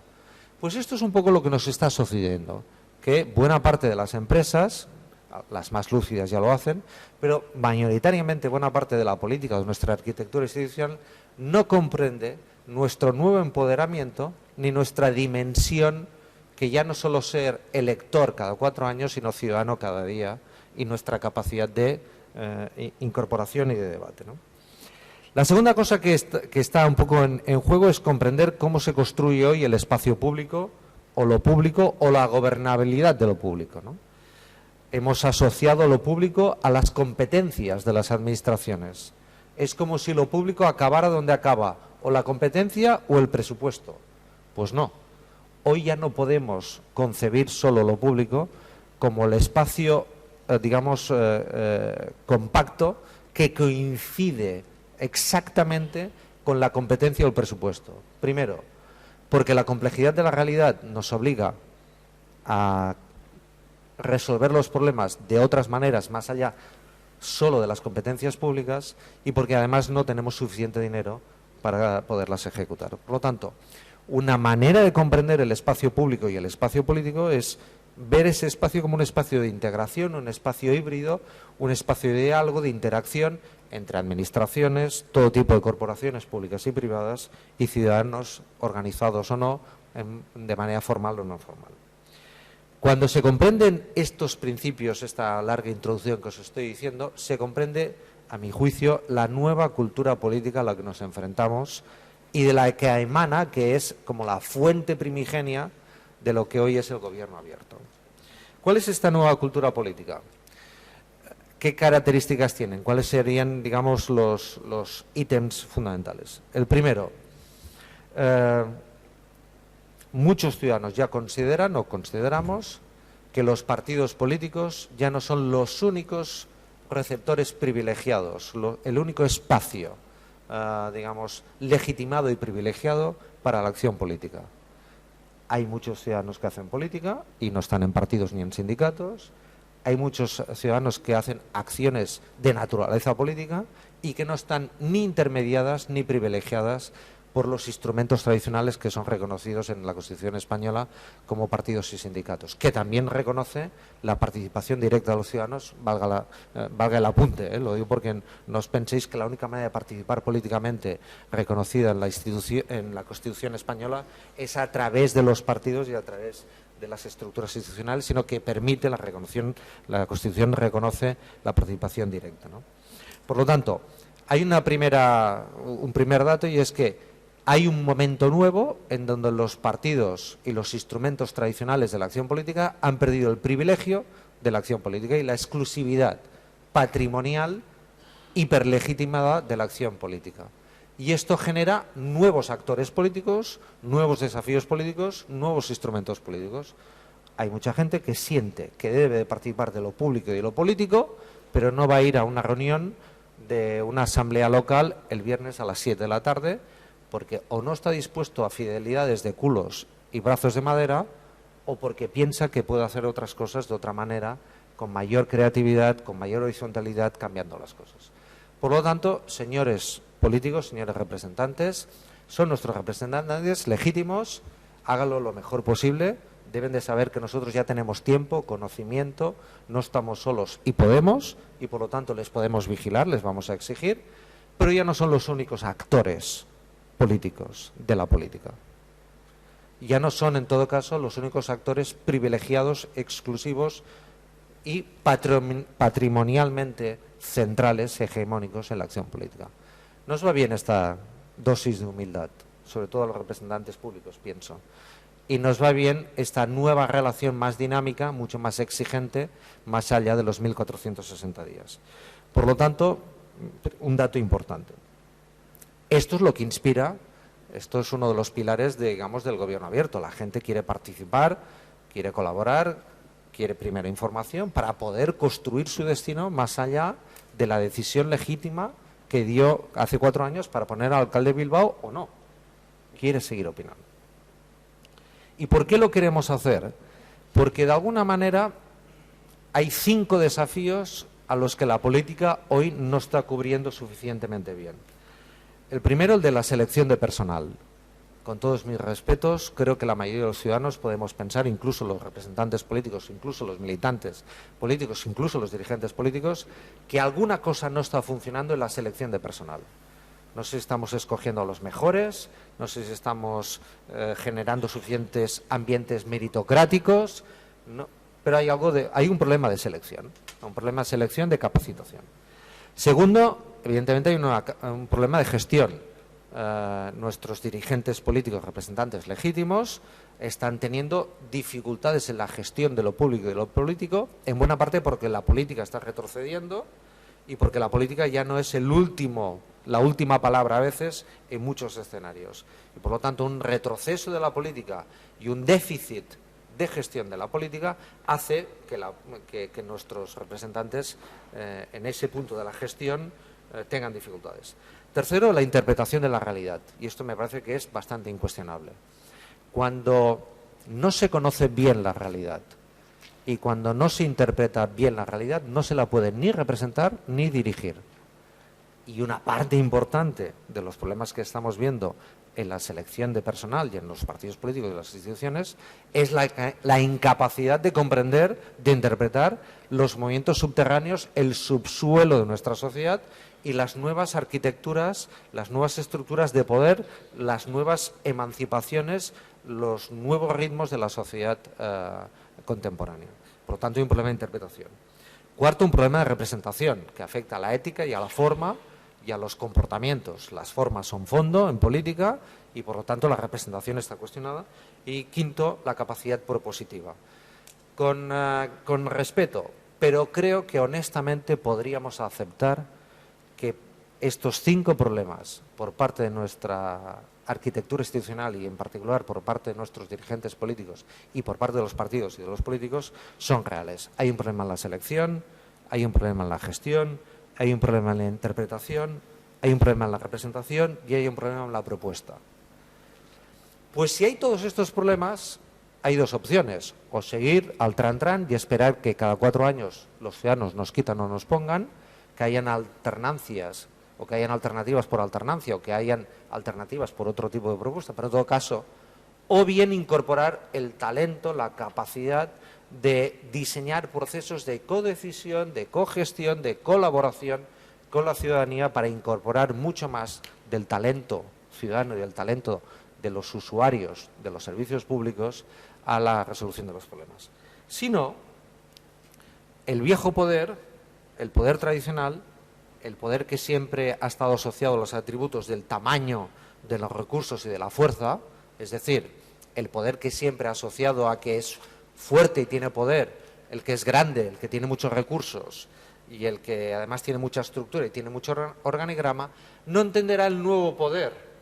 El nuevo poder no tiene esa naturaleza, es el poder más rápido, es el poder en redes, es el poder de las ideas, es el poder colectivo.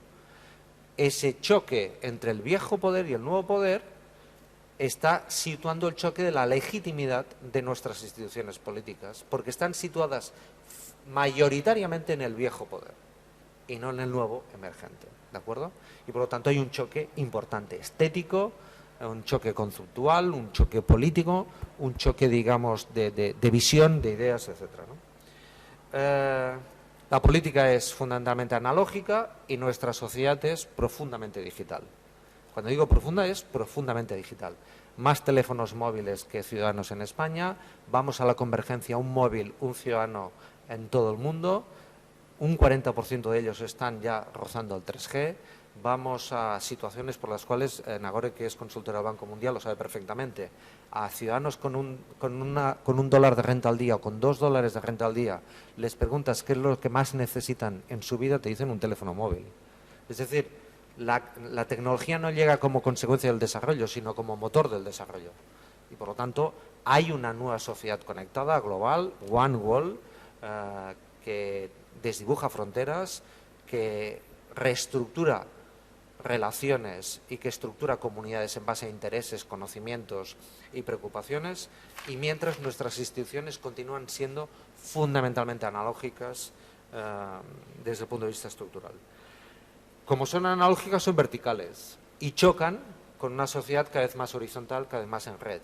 Muchas empresas lo están comprendiendo y, por lo tanto, suavizan su estructura, disuelven su modelo organizativo piramidal basado en el organigrama para, primero, pensar organigramas por procesos y, segundo, para empezar a pensar organigramas por talentos, por mérito. Claro, es un cambio brutal.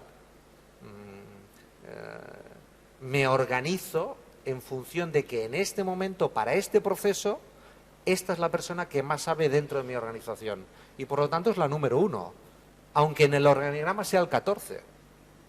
Pero en este momento, para resolver este problema, para este momento concreto, es la persona con mayor capacidad. Por lo tanto, muchas organizaciones ya están disolviendo su estructura organizativa de organigrama para adecuarla a proceso y talento, de tal manera que sea mucho más competitiva para resolver los problemas. Pues esto, lamentablemente, en el espacio político, en el espacio institucional, todavía no es posible. Porque lo que estructura el espacio institucional es poder vertical estructurado y, por lo tanto, poder muy secuencial, muy lineal, muy de arriba abajo, ¿no? Eso es lo que genera el gran choque, ¿no? El poder político se basa en jerarquías, el 1 manda al 2, el 2 manda al 3, no hay más tutía. En la sociedad del conocimiento, en la sociedad digital, mandan las autoridades. El 3 para este tema es el que más sabe. Y aunque en la vida real, en el organigrama sea el 1 o sea el 14, ¿entendéis? Por lo tanto, el cambio de jerarquía-autoridad es muy importante.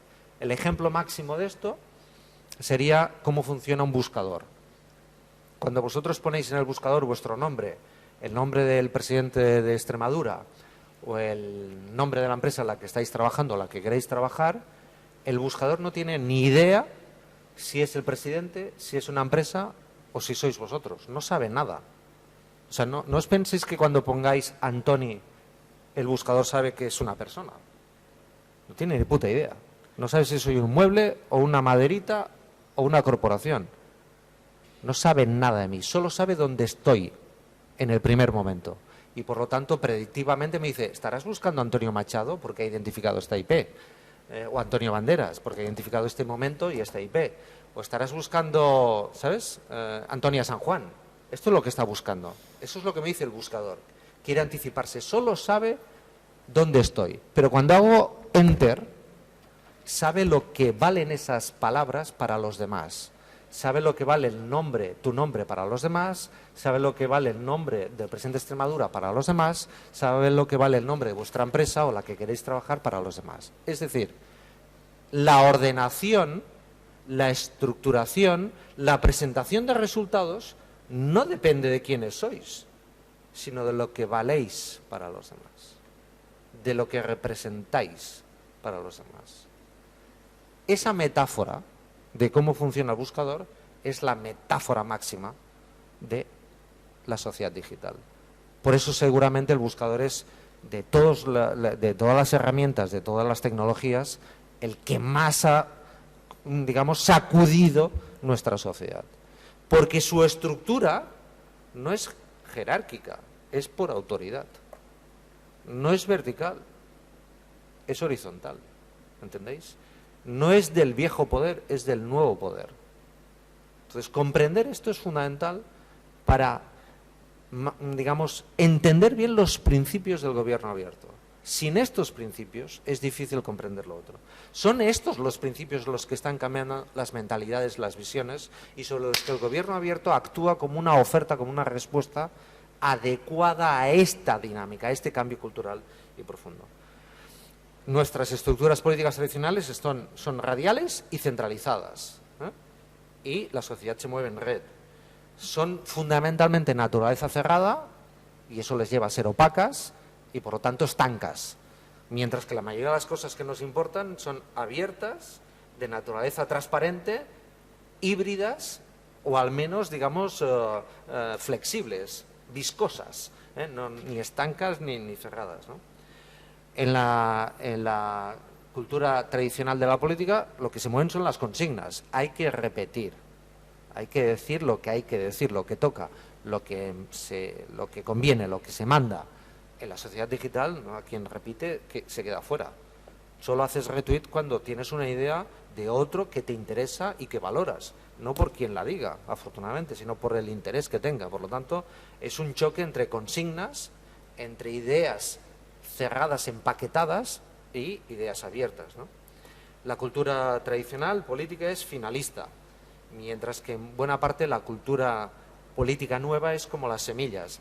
Mucha gente me pregunta, hacía una entrevista para un diario de de Ecuador hace muy pocos días. Bueno, esto del 15M, esto ha cambiado mucho, ¿no? Bueno, ha cambiado. Se ha transformado. Pero tenéis que verlo con una mentalidad un poco agrícola. No todos los agricultores, cuando siembran una semilla, se piensan que al día siguiente van a coger tomates. Esa semilla, si el terreno está abonado, si lo cuidas bien, si lo riegas, si quitas las malas hierbas, pues quizás después hay un tomate. Pero hay que tener la paciencia del agricultor, la mentalidad del agricultor para darte cuenta que hay terrenos abonados y semillas de cambio.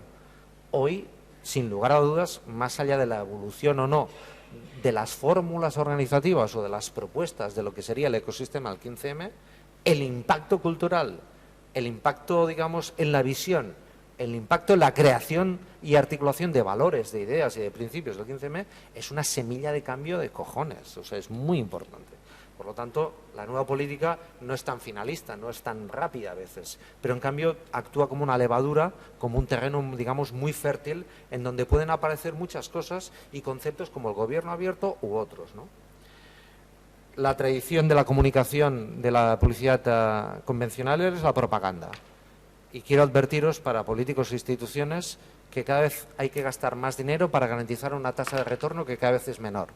Por lo tanto, la comunicación basada en la propaganda es cada vez más costosa y cada vez tiene menos retorno. Por lo tanto, hay que cambiar a las lógicas de la nueva cultura que tiene que ver con la conversación, con el diálogo, etcétera, ¿no?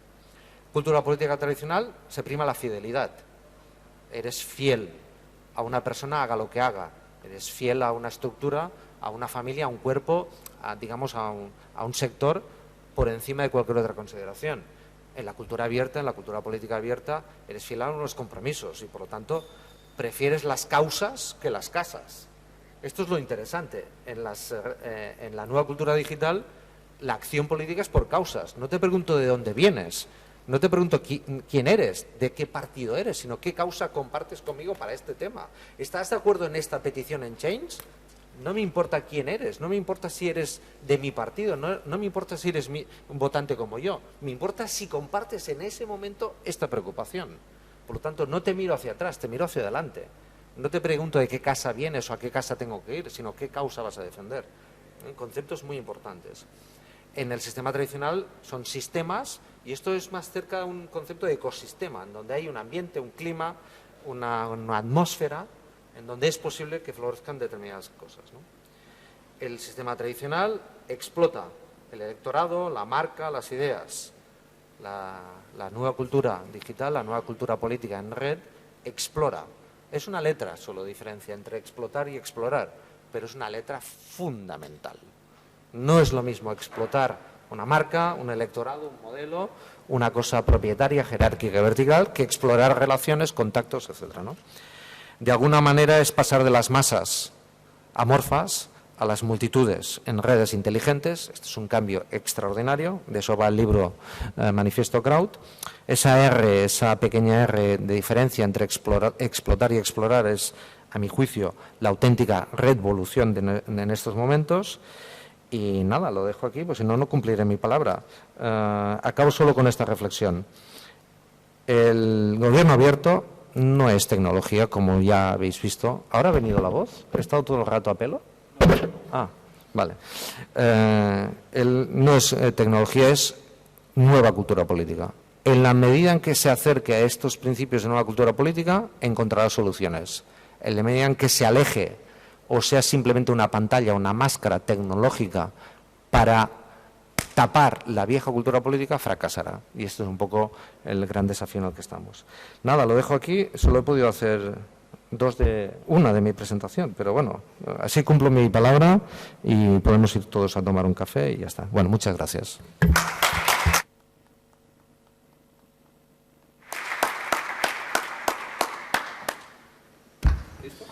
No, tienes que someterte ahora a las dudas y preguntas. Interesantísima conferencia, sí, tratan los problemas capitales, como hemos visto en ese marco general, si antes lo vimos en concreto en la administración vasca, lo vemos ahora en el plano general. Lo hemos hecho un poco al revés, ¿sí? De lo concreto a lo general, pero bueno. Ese es el mismo sistema. Me parece que no pasa nada. Entonces, Antoni nos deja cuestiones importantísimas. No lo he dicho antes, lo digo ahora, sí. tiene un libro muy interesante, además abierto, que se puede descargar en Internet, que es el Manifiesto Crow, donde con otro compañero desarrolla todas estas ideas, ¿no? Tiene una serie de postulados. Yo os leo uno que me llama mucho la atención, que es: en la sociedad Crow, la cultura del uso sustituye a la cultura de la posesión, ¿no? Que creo que son cambios significativos en la estructura de reproducción del sistema económico que afecta a todo, ¿sí? Y a mí pues, me sugieren, y como he hecho antes, dejo varios temas encima de la mesa. Esta división entre la autoridad y el poder, entre la autoritas y la potestas, ya la tenían los romanos, ¿sí? Había señores que efectivamente lo que tenían era poder reconocido por ordenamiento, y había otros que tenían autoridad. Y ahí es muy ilustrativo una anécdota que siempre se cuenta de Valle Inclán. Estaba en un teatro de Madrid, iba a reventarle las obras a los autores que hacían teatro distinto al suyo, y cuando está allí protestando, pataleando, ¿sí?, en las cosas que hacía Valle Inclán, pues tan campetobetónicas, en un determinado momento alguien dice: avisen a la autoridad, ¿no? Y él dice: la autoridad en el teatro soy yo, ¿sí? No son los policías que vengan, ¿no? Eso es muy ilustrativo de lo que nos decía Antonio. Y efectivamente los problemas son capitales. Yo ahí, pues una reflexión, una duda. Esta fragmentación que efectivamente se articula a través del Crow, o de las multitudes que se van articulando para la defensa de causas concretas, por ejemplo, en el libro de Ostrovsky del 12 sobre los partidos políticos también lo dice, 1912, ¿sí?, ya aventuraba sistemas semejantes de participación.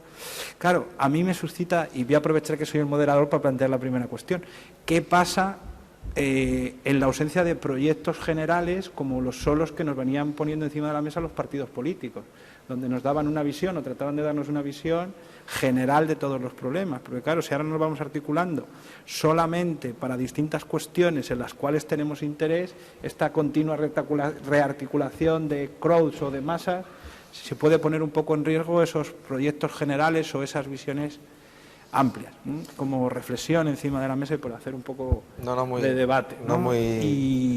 Pero vamos, que yo no quiero que me contesten, lo que quiero es que ustedes pregunten, así que... Pero yo puedo... Sí, por supuesto, solo faltaría, ¿no? No quiero yo abusar de... Esto de las ideologías es un tema importante. Mira, las ideologías facilitan las respuestas. Cuando tienes una duda, la ideología te lo resuelve bastante bien, ¿no? Es decir, perdonadme, digamos, casi la provocación, alimenta la pereza intelectual.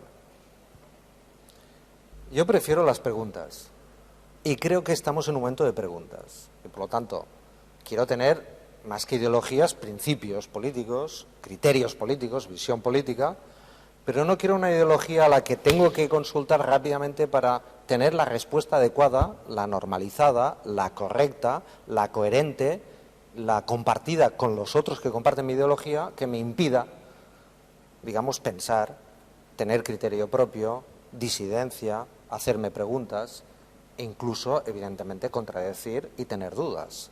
La ideología es muy placebo y lo que necesitamos es un poquito más de movimiento. Lo digo con todos los respetos a los que tengáis una profunda ideología y unos principios inamovibles en el tiempo, sean de izquierdas o de derechas. Cuando alguien tiene principios así tan inamovibles en el tiempo, simplemente es conservador. Abrimos turno de preguntas. Hola. Ahora que no están aquí los políticos...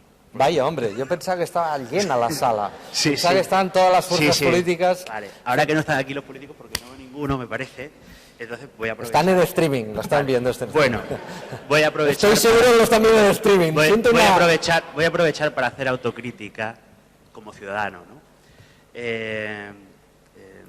Va hacia los dos oradores, pero algunas cosas, las últimas reflexiones que has realizado me recuerdan a que...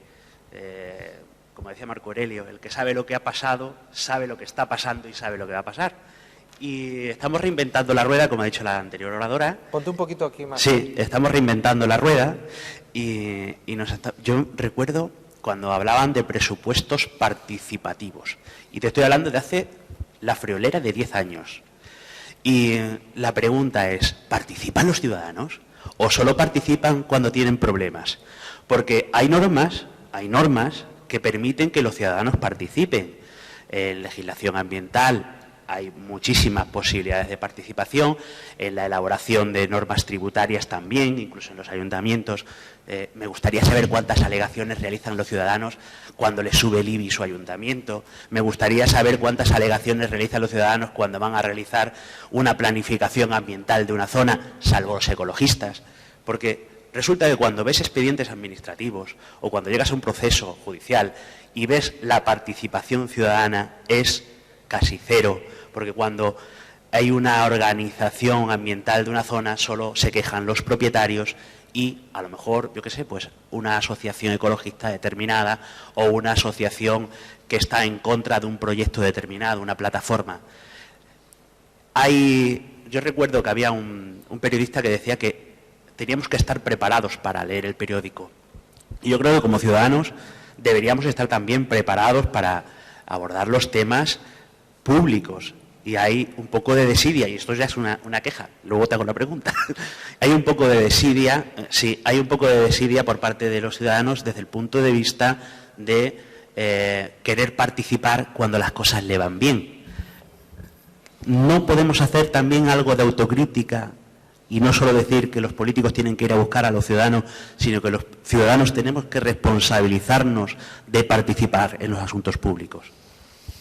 Sí, la autocrítica siempre es conveniente, pero yo, el auténtico brote verde que veo es el de la política en la ciudadanía.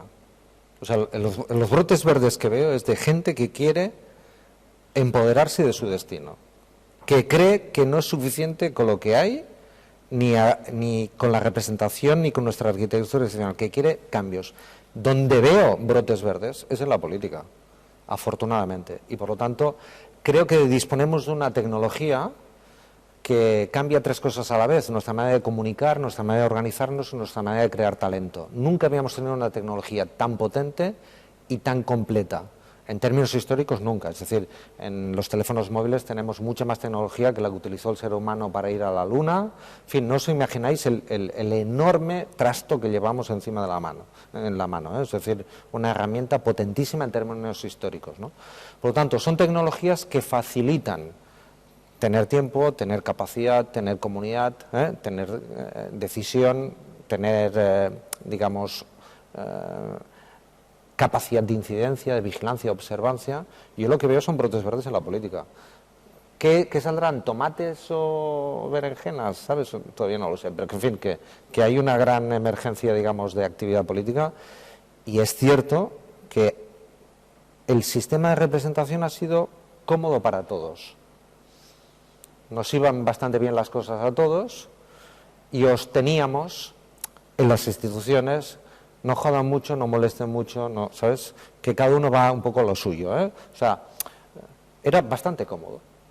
Pero cuando las crisis política, institucional y económica nos enfrentan a todos al desafío de lo público, nos hemos dado cuenta de que la autocomodidad y la distancia de decir, bueno, ya me examinarán de aquí 4 años mientras vayamos haciendo, se ha caído. Es decir, y este es un poco el escenario, ¿sabes? Ha bajado el telón y nos hemos encontrado todos, el público estaba sentándose, los actores entrando, o sea, cayó el telón antes de tiempo y nos estamos viendo todos todo, las limitaciones ciudadanas y las limitaciones de nuestros representantes y nuestra arquitectura institucional.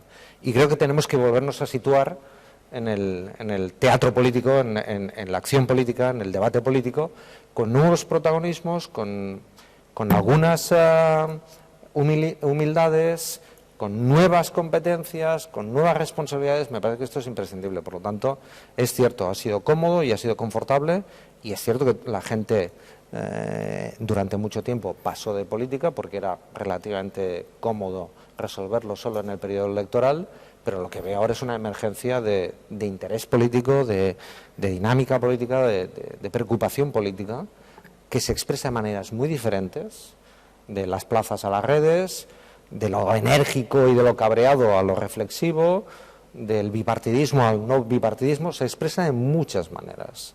Y por lo tanto es un momento fértil, veremos a ver qué pasa, pero es un momento fértil democráticamente hablando, seguro. ¿Estamos? ¿No queréis ir a importunar vuestro café? ¿Más dudas? ¿Más consultas, preguntas, reflexiones? ¿Listo? Bueno, pues cambiamos el café por una pausa de cigarrillos, ¿sí? Bueno, Entonces... yo iba anunciando café.